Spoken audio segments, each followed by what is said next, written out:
নমস্কাৰ, আজি হৈছে 14 জুলাই। অসমৰ লগতে ভাৰতৰ বিভিন্ন প্ৰান্তৰ পৰা আজি ৰাতিপুৱাৰ কেইবাটাও খবৰ আহি পৰিছে। এই মুহূৰ্তত জনাইছোঁ আজিৰ প্ৰথমটো খবৰ। ৰাজ্যত উচ্ছেদ চলি থকাৰ মাজতেই মুখ্যমন্ত্ৰী ডক্টৰ হিমন্ত বিশ্ব শৰ্মাই কৰিছে ডাঙৰ মন্তব্য। উচ্ছেদক লৈ ৰাজ্যৰ মুখ্যমন্ত্ৰী ডক্টৰ হিমন্ত বিশ্ব শৰ্মাৰ ডাঙৰ মন্তব্য। কৈছে যে প্ৰতিবাদে বন্ধ কৰিব নোৱাৰে উচ্ছেদ। ভিজিআৰ, পিজিআৰ আৰু বনভূমি দখল কৰিলে কৰা হ'ব উচ্ছেদ। এয়া ন্যায়ালয়ৰ কৰা নিৰ্দেশ বুলি মুখ্যমন্ত্ৰীয়ে উল্লেখ কৰি মন্তব্য কৰে সংবাদ মাধ্যমৰ আগত। আৰু অখিল গগৈৰ কথা মতে ন্যায়ালয় নচলে। হাইকোৰ্ট আৰু সুপ্ৰিম কোৰ্টে চৰকাৰক উচ্ছেদৰ বাবে দি থৈছে নিৰ্দেশ। আৰু তেনেকৈয়ে কাম কৰিছে মুখ্যমন্ত্ৰী ডক্টৰ হিমন্ত বিশ্ব শৰ্মাৰ চৰকাৰখনে। এনেদৰে মন্তব্য কৰে সংবাদ মাধ্যমৰ আগত। আৰু চৰকাৰে বিবেচনাৰ ভিত্তিত য'ত চলাব লাগে উচ্ছেদ তাতেই চলাইছে উচ্ছেদ। এনেদৰে মুখ্যমন্ত্ৰীগৰাকীয়ে এতিয়া মন্তব্য কৰিছে। গোৱালপাৰাৰ কেৱল পাইকান আৰু হাছিলা বিলেই নহয়, আন 12 ঠাইত হ'ব এতিয়া উচ্ছেদ। আৰু উচ্ছেদক লৈ মুখ্যমন্ত্ৰী ডক্টৰ হিমন্ত বিশ্ব শৰ্মাই কৰিছে ডাঙৰ মন্তব্য। কৈছে যে প্ৰতিবাদে যিকোনো দল সংগঠনে প্ৰতিবাদে উচ্ছেদ বন্ধ কৰিব নোৱাৰে। আৰু ভিজিআৰ, পিজিআৰ আৰু বনভূমি দখল কৰিলে কৰা হ'ব উচ্ছেদ। এই মুহূৰ্তত জনাইছোঁ আজিৰ দ্বিতীয় নম্বৰ খবৰটো। কাইলৈ 14 জুলাই আবেদনৰ অন্তিম দিন। ৰেচন কাৰ্ডৰ বাবে শীঘ্ৰে কৰক আবেদন। যদিহে আপুনি এতিয়ালৈকে ৰেচন কাৰ্ড পোৱা নাই বা আপুনি নতুন ৰেচন কাৰ্ড বনাব খোজে তেন্তে শীঘ্ৰে কৰক আবেদন। 5 লাখ নতুন হিতাধিকাৰীয়ে লাভ কৰিব ৰেচন কাৰ্ড। আৰু ৰেচন কাৰ্ডৰ বাবে পুনৰ নতুনকৈ আবেদন কৰিব পাৰিব ৰাজ্যবাসীয়ে। ৰেচন কাৰ্ড নথকা পৰিয়ালসমূহে আজিয়ে কৰক আবেদন। অসম চৰকাৰৰ খাদ্য আৰু গ্ৰাহক পৰিক্ৰমা বিভাগে মুকলি কৰিছে প্ৰপত্ৰ। আৰু নতুন ৰেচন কাৰ্ডৰ বাবে মুকলি কৰা হৈছে হেল্পলাইন নম্বৰটো জনাইছোঁ 180034535588। আৰু এটা নম্বৰ হৈছে 180034536611। pds.assam.gov.in পৰ্টেলত উপলব্ধ হৈছে প্ৰপত্ৰ। আপুনি প্ৰপত্ৰ ডাউনলোড কৰক আৰু ডাউনলোড কৰি আপুনি প্ৰপত্ৰ সম্পূৰ্ণ কৰি জমা দিয়ক। তাৰপিছতেই লাভ কৰিব নতুনকৈ ৰেচন কাৰ্ড। এইবাৰ জনাইছোঁ যে কোনে কোনে কৰিব পাৰিব এই ৰেচন কাৰ্ডৰ বাবে আবেদন। বাৰ্ষিক আয় 4 লাখ টকাতকৈ কম হোৱা পৰিয়ালে কৰিব পাৰিব ৰেচন কাৰ্ডৰ বাবে আবেদন। লগতে আবেদনৰ বাবে আপোনাক লাগিব মাত্ৰ 6 বিধ নথি। কি নথি পত্ৰ সবিশেষ জনাইছোঁ SB অসম মিডিয়াৰ সমুদৰ্শকক। যদিহে আপোনালোকে এতিয়ালৈকে চেনেলটো ছাবস্ক্ৰাইব কৰা নাই ছাবস্ক্ৰাইব কৰক। আৰু যদিহে এতিয়ালৈকে ভিডিঅ'খনত এটাকৈ লাইক কৰা নাই তেন্তে লাইক কৰি পৰৱৰ্তী ভিডিঅ' বনাবলৈ উৎসাহ দি যাওক। আপোনালোকে ৰেচন কাৰ্ড আবেদন কৰিব লাগিব মাত্ৰ 6 বিধ নথি। নথিকেইখন হৈছে 1 নম্বৰত আধাৰ কাৰ্ড, 2 নম্বৰত ভোটাৰ কাৰ্ড, 3 নম্বৰত ঠিকনাৰ প্ৰমাণপত্ৰ, 4 নম্বৰত পৰিয়ালৰ সকলো সদস্যৰ ফটো, 5 নম্বৰত বেংক একাউণ্টৰ সবিশেষ জমা দিব লাগিব আবেদনকাৰীয়ে। আৰু 6 নম্বৰত লাগিব উল্লেখিত নথিৰে শুদ্ধকৈ পূৰণ কৰা প্ৰপত্ৰ চি। আপুনি প্ৰপত্ৰ চি লিখি জমা দিব লাগিব পৰ্টেলত। আহিছোঁ পৰৱৰ্তী খবৰৰ মাজলৈ। গোলাঘাটতো চলিব নেকি উচ্ছেদ? ৰাজ্যৰ মুখ্যমন্ত্ৰী ডক্টৰ হিমন্ত বিশ্ব শৰ্মাই দিলে বৃহৎ ইংগিত।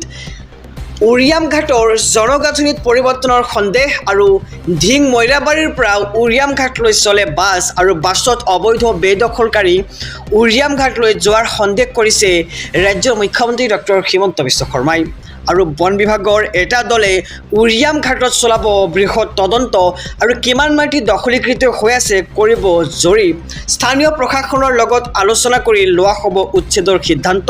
আৰু ৰাজ্যৰ মুখ্যমন্ত্ৰী ডক্টৰ হিমন্ত বিশ্ব শৰ্মাই কৰিছে ডাঙৰ মন্তব্য। কৈছে যে এইবাৰ গোলাঘাটতো চলিব পাৰে উচ্ছেদ যদিহে তাত কোনো চৰকাৰী বেদখলকাৰী আছে। আৰু মুখ্যমন্ত্ৰীয়ে দিলে এক বৃহৎ ইংগিত। আহিছোঁ অন্য এক খবৰৰ মাজলৈ। উৎকট গৰমৰ মাজতে আহিছে ভয়ংকৰ খবৰ। ঊৰ্ধ্বগামী গৰমত বৃদ্ধি পাইছে হিট ষ্ট্ৰ'কৰ সংখ্যা। কেনেকৈ ল'ব সাৱধানতা? প্ৰচুৰ পৰিমাণে সেৱন কৰক পানী। পেকেজ শীতল পানীয়ৰ পৰা দূৰত্ব বৰ্তাই ৰাখক। যদি আপুনি দোকানত গৈ কিবা শীতল পানীয় খাব বিচাৰে তেন্তে আপুনি সাৱধান থাকক, কিয়নো ই আপোনাৰ শৰীৰৰ বাবে বিপদজনক হ'ব পাৰে। আৰু শৰীৰটো হাইড্ৰেট কৰি ৰাখক। আজি গৰমে ভংগ কৰিলে সৰ্বকালৰ সকলো অভিলেখ। অত্যাৱশ্যকীয় কাম যদি নাথাকে তেন্তে আপুনি ঘৰৰ ভিতৰতে থাকক।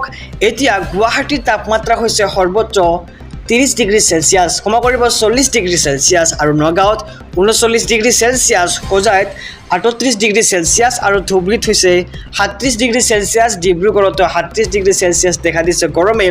আৰু আপোনালোকৰ অঞ্চলত কিমান ডিগ্ৰী গৰম আজি অতিক্ৰম কৰিছে জনাওক আমাৰ কমেণ্ট বক্সত। মঙলদৈত 38 ডিগ্ৰী চেলচিয়াছ। আহিছোঁ পৰৱৰ্তী খবৰৰ মাজলৈ। প্ৰতিগৰাকী উচ্ছেদিতই পাব লাগিব ভূমি আৰু নিৰাপত্তা, অন্যথা পৰিস্থিতি হ'ব ভয়ংকৰ। এই মুহূৰ্তৰ খবৰ দৰ্শকৰ বাবে, যিহেতু ৰাজ্যত চলি আছে উচ্ছেদ আৰু উচ্ছেদৰ মাজতে কিন্তু এইবাৰ আমছুৱে গৰজি উঠিছে বিজেপি চৰকাৰৰ বিৰুদ্ধে। চৰকাৰৰ বিৰুদ্ধে এইবাৰ আমছুৰ গৰ্জন। অসমৰ মুছলমানক মুখ্যমন্ত্ৰীয়ে যি অন্যায় কৰিছে তাৰ বিৰুদ্ধে অব্যাহত আছে প্ৰতিবাদ, আৰু এই প্ৰতিবাদ সমগ্ৰ দেশজুৰি লৈ যাব আমছুৱে।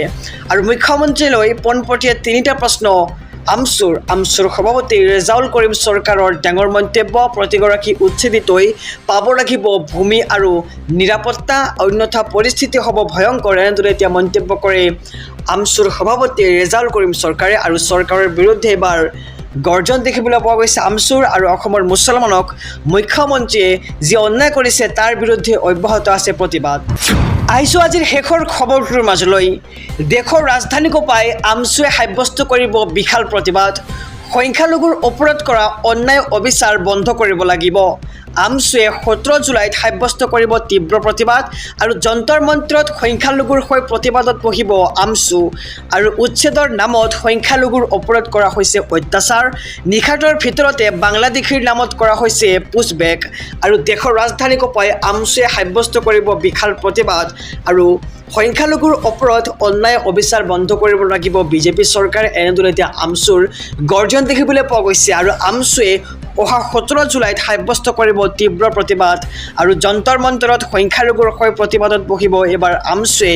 উচ্ছেদৰ নামত সংখ্যালঘুৰ ওপৰত কৰা হৈছে অত্যাচাৰ, আৰু এই অত্যাচাৰ বন্ধ কৰাৰ নামত আমছুৱে কৰিব বিশাল প্ৰতিবাদ।